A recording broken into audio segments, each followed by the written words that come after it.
Arms again if US invades అని చెప్పగలుగుతున్నాడు ఓపెన్గా. ఇవాళ అంతర్జాతీయ పత్రికలు వచ్చింది. అలాగే చిన్న చిన్న దేశాల వాళ్ళు అనేక సందర్భాల్లో టారిఫ్లకు సంబంధించి కూడా అంతే రీతిలో స్పందించారు. కానీ నన్ను సంతోషపెట్టడానికి, నేను కోపంగా ఉంటే నచ్చదని తెలిసి మోదీ ప్రయత్నం చేస్తూనే ఉన్నారు. ఇంకా చెయ్యాలి, ఇంకా టారిఫ్లు తగ్గించుకోవాలి, లేకపోతే ఇంకా దిగుమతులు తగ్గించుకోవాలి, లేకపోతే పెంచేస్తానని ఆయన అంటూ ఉన్నప్పుడు మనం దానికి చెప్పకపోవడం సైద్ధాంతిక బలహీనత అని పాపారావు గారు అంటున్నారు. అంటే అమెరికా ఒత్తిడికి మీరు స్ట్రైట్గా చెప్పండి, అమెరికా ఒత్తిడికి మనం తొలగ్గామా? తలగితే కనుక సైద్ధాంతిక బలహీనతేనా? అన్మ్యూట్ ప్రకాష్ రెడ్డి గారు. మీరు సార్ 2015 ఏప్రిల్ 16 సార్ 2015 సరికి ఇప్పటికీ 10 సంవత్సరాల క్రితం కంటే ముందు చైనా బీజింగ్ లోనే చైనా అధ్యక్షుడితో కలిసి భారత ప్రధానమంత్రి పబ్లిక్ మీటింగ్ లో మాట్లాడారు సార్. ఇది అర్థం చేసుకోవడానికి ప్రయత్నం చేయాలి సార్. మనం మర్చిపోవడం మన మతిమరుపు చాలా ఎక్కువ మందికి ఉంటుందని నేను కాదంటలేను, నేను గుర్తు చేస్తున్నాను సార్. 2015 మే 16 తారీఖు నాడు బీజింగ్ లోనే, ఆ రోజు శుక్రవారం, నేను కావాలంటే మొత్తం టేప్ అంతా వినిపిస్తారు, నా మొత్తం వీడియో అంతా నా దగ్గర ఉంది. ఎందుకు చెప్తున్నానంటే సార్, మొదటి సంవత్సరంలోనే చైనాలో మొదటి సంవత్సరం ప్రధానమంత్రి అయిన తర్వాత ఆయన మొదటి సంవత్సరపు చివరి రోజున అదే చైనా గడ్డ మీద నుంచి మోడీ గారు మాట్లాడారు సార్.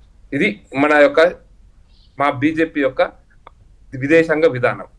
నేను ఎందుకు చెప్తున్నానంటే సార్, అంతే ఈక్వలెంట్ గా రష్యాతో కూడా సార్, నేను రష్యాతో కూడా మోడీ గారి యొక్క ఇంటర్వ్యూ చెప్తాను సార్. ఈవెన్ ఇప్పుడు పుతిన్ తోటే సార్, పుతిన్ కుటుంబంతో కలిసి భోజనం చేసి రష్యా గడ్డ మీద అడుగుపెట్టి పార్లమెంట్ నుంచి నేరుగా పోయి, అది అంటే ఒక రెగ్యులర్ అంతర్జాతీయమైనటువంటి సాంప్రదాయాలను కూడా కొంచెం పక్కన పెట్టి పుతిన్ తో కలిసి రష్యాలో కలిసి వాళ్ళ ఇంట్లో భోజనం చేసి పుతిన్ తోని, అంటే మామూలు అనధికారికంగా వారు ఔపచారికంగా వారితో కలిసినటువంటి చరిత్ర మోడీ గారు చేస్తారు మొదటి సంవత్సరంలోనే.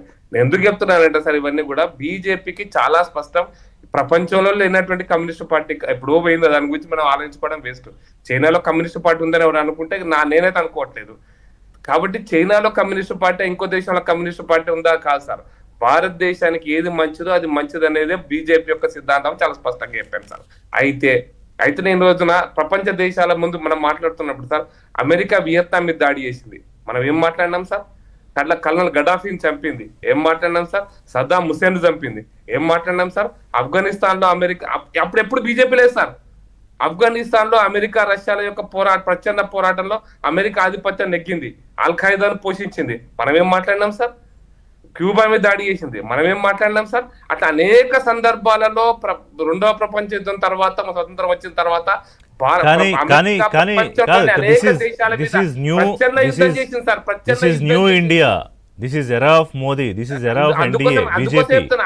అక్కడికే వస్తున్నారు సార్. అందుకోసమనే అప్పుడు ఏ సిద్ధాంతం ఎవరిని ప్రభావితం చేసింది? బీజేపీ అధికారంలో లేదు, రైటిస్ట్ అధికారంలో లేదు. అందుకోసమనే నేను అయితే ఇంకొక పార్శ్వం చెప్తా. 1979లో నాకు గుర్తున్నంత 78లోనే ప్రపంచమంతా ఇజ్రాయెల్ బైకాట్ చేసినప్పుడు అమెరికా చెప్పిందా చెప్పలేదా పక్కన పెట్టి, భారతదేశం ఇజ్రాయెల్తో సంబంధాలను నెలకొల్పింది. ఇది BJP ideology. Number 3 interesting point చెప్తా. 1962 తర్వాత చైనా యుద్ధం తర్వాత విదేశాంగ గడ్డ మీద అడుగుపెట్టినటువంటి మొదటి విదేశాంగ మంత్రి Atal Bihari Vajpayee, rightist organisation person, భారతదేశం నుంచి చైనాలో అడుగు పెట్టాడు. ఇంకా అప్పుడు చైనాలో కమ్యూనిస్ట్ పార్టీ యొక్క ప్రభావం అంటే చరిత్రని మనం ఏమీ చెరిపేయలేము ప్రకాష్ రెడ్డి గారు. కాదు కానీ ఈ రోజు కాదు, ఒక నిమిషం ఎక్కువ టైం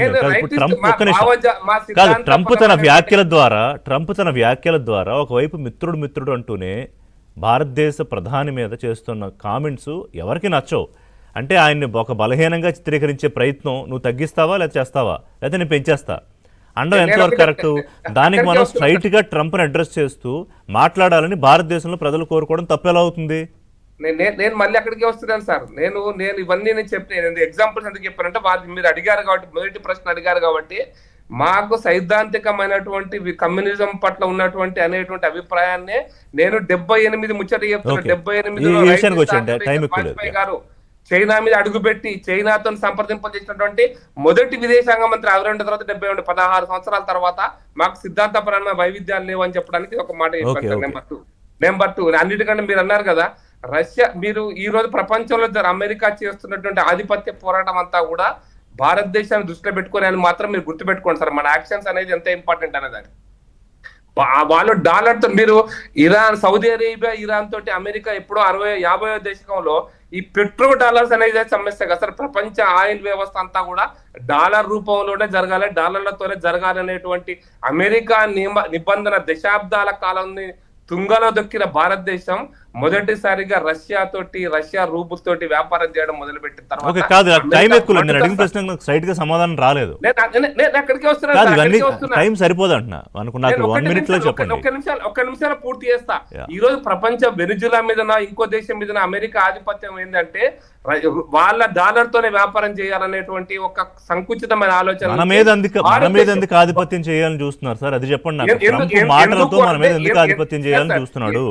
ఎందుకు అంటే నరేంద్ర మోడీ గారు ప్రధానమంత్రి అయిన తర్వాత బ్రిక్స్ దేశాల మీద మన యొక్క ఇన్ఫ్లుయెన్స్ తర్వాత మనం ప్రపంచంలో అనేక దేశాలతోటి మన వ్యాపారాన్ని మన రూపీ వాళ్ళ యొక్క కన్వర్షన్, వాళ్ళ యొక్క అంటే రెవెన్యూ, వాళ్ళ యొక్క నాణ్యంతో మనం అంటే వాళ్ళ యొక్క కరెన్సీ తోటి మనం వ్యాపారం చేస్తున్న సందర్భంగా ఇదొక అంశం సార్. అయితే మళ్ళీ చాలా స్పష్టంగా చెప్తున్నా, ట్రంప్ కి సమాధానం చెప్పడానికి మొన్నటికి సమాధానం చెప్పాల్సిన అవసరం లేదు సార్. మోడీ గారు నిన్ను తిట్టని కూడా గాడి కూడా కానీ తిట్టిండు. కెనడా పోయినప్పుడు ఏం జరిగిందో మీరు చూసిండ్రు. కెనడా పోయినప్పుడు మోడీ గారు ఎప్పుడు పోయినాడు? ట్రంప్ వెళ్ళిపోయిన తర్వాత పోయినాడు. ట్రంప్ తో ఫోటో దిగకుండా దూరంగా ఉన్నాడు. సో ఓకే, మాటలతో మోదీ చెయ్యాలనుకోవట్లేదు, యాక్షన్స్ లో చూపిస్తారు. తులసిరెడ్డి గారు ఓకేనా? లేటెస్ట్ విజిట్ కెనడాకు పోయినప్పుడు అమెరికా రమ్మంటే పోకుండా కెనడాలో ఫోటో దిగకుండా ట్రంప్ ఉన్నంత కాలం సేపు ఆ మీటింగ్ కు పోకుండా ట్రంప్ పోయిన తర్వాత అదే మీటింగ్. తులసిరెడ్డి గారు, సో మాటలతో కాదు మన చర్యలతోనే సమాధానం చెప్తాము. ఓకే ప్రకాష్ రెడ్డి గారు, తులసిరెడ్డి గారు ప్లీజ్ కన్క్లూడ్. ట్రంప్